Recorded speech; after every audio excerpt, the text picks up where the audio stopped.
How to buy subscription on Amazon Prime. Hi everyone, welcome back to our channel. In today's video I will guide you on how you can buy subscription on Amazon Prime, so make sure to watch the video till the very end.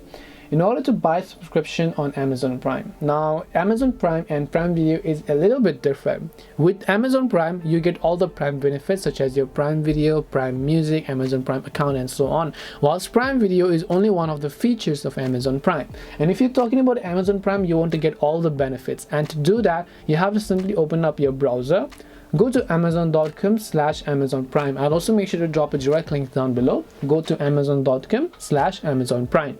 Now after you've done that, you'll directly land on this page where if you're not signed into your free Amazon account, you might want to sign into that already. Otherwise, you can tap the start your free 30-day trial option here. It'll ask you to log in if you haven't already.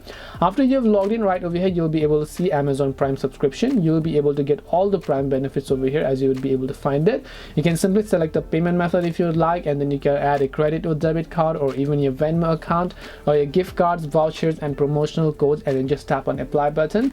Depending upon your payment method and so on, your Prime membership will be successfully activated, and this way you can buy subscription on Amazon Prime. Hope this video was very helpful. If you have got any questions, feel free to leave them down below. Thank you for watching till the end, and see you soon in the next video.